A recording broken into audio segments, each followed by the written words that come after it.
സുഭാഷിതങ്ങൾ അധ്യായം 3. മകനെ, എൻ്റെ ഉപദേശം വിസ്മരിക്കരുത്. നിന്റെ ഹൃദയം എൻ്റെ കൽപ്പനകൾ പാലിക്കട്ടെ. അവ നിനക്ക് ദീർഘായുസ്സും സമൃദ്ധമായ ഐശ്വര്യവും നൽകും. കരുണയും വിശ്വസ്തതയും നിന്നെ പിരിയാതിരിക്കട്ടെ. അവയെ നിന്റെ കഴുത്തിൽ ധരിക്കുക, ഹൃദയഫലകത്തിൽ രേഖപ്പെടുത്തുകയും ചെയ്യുക. അങ്ങനെ നീ ദൈവത്തിൻ്റെയും മനുഷ്യരുടെയും ദൃഷ്ടിയിൽ പ്രീതിയും സത്കീർത്തിയും നേടും. കർത്താവിൽ പൂർണ്ണ ഹൃദയത്തോടെ വിശ്വാസമർപ്പിക്കുക. സ്വന്തം ബുദ്ധിയെ ആശ്രയിക്കുകയുമരുത്.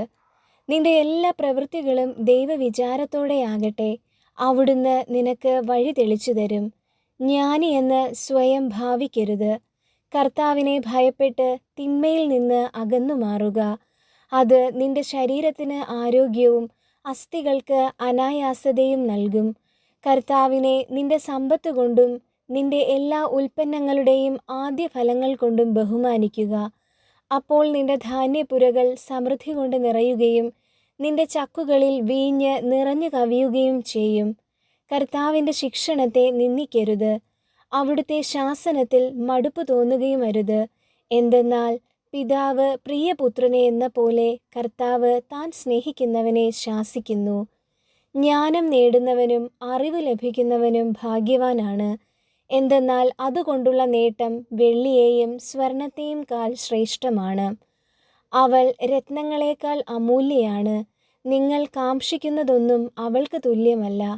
അവളുടെ വലത്തുകൈയിൽ ദീർഘായുസ്സും ഇടത്തുകൈയിൽ സമ്പത്തും ബഹുമതിയും സ്ഥിതി ചെയ്യുന്നു. അവളുടെ മാർഗങ്ങൾ പ്രസന്നവും സമാധാനപൂർണവുമാണ്. അവളെ കൈവശപ്പെടുത്തുന്നവർക്ക് അവൾ ജീവന്റെ വൃക്ഷമാണ്. അവളെ മുറുകെ പിടിക്കുന്നവർ സന്തുഷ്ടരെന്ന് വിളിക്കപ്പെടുന്നു. കർത്താവ് ജ്ഞാനത്താൽ ഭൂമിയെ സ്ഥാപിച്ചു, വിജ്ഞാനത്താൽ ആകാശത്തെ ഉറപ്പിച്ചു. അവിടുത്തെ വിജ്ഞാനത്താൽ സമുദ്രങ്ങൾ പൊട്ടിപ്പുറപ്പെട്ടു, മേഘങ്ങൾ മഞ്ഞു പൊഴിക്കുന്നു. മകനെ, അന്യോന്യമായ ജ്ഞാനവും വിവേചന ശക്തിയും പുലർത്തുക. അവ നിന്റെ ദൃഷ്ടിയിൽ നിന്ന് മാഞ്ഞു പോകാതിരിക്കട്ടെ. അവ നിന്റെ ആത്മാവിന് ജീവനും കണ്ഠത്തിന് ആഭരണവുമായിരിക്കും. അങ്ങനെ നീ നിന്റെ വഴിയിൽ സുരക്ഷിതനായി നടക്കും. നിന്റെ കാലിടറുകയില്ല. നീ നിർഭയനായിരിക്കും. നിനക്ക് സുഖനിദ്ര ലഭിക്കുകയും ചെയ്യും. കിടിലം കൊള്ളിക്കുന്ന സംഭവങ്ങൾ കൊണ്ടോ ദുഷ്ടരുടെ നാശം കണ്ടോ നീ ഭയപ്പെടരുത്. കർത്താവ് നിന്റെ ആശ്രയമായിരിക്കും. നിന്റെ കാൽ കുടുക്കിൽപ്പെടാതെ അവിടുന്ന് കാത്തുകൊള്ളും.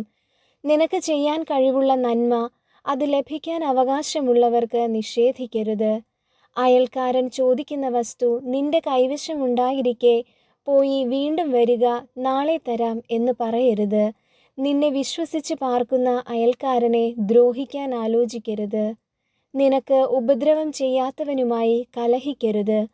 അക്രമിയുടെ വളർച്ചയിൽ അസൂയപ്പെടുകയോ അവൻ്റെ മാർഗം അവലംബിക്കുകയോ അരുത്.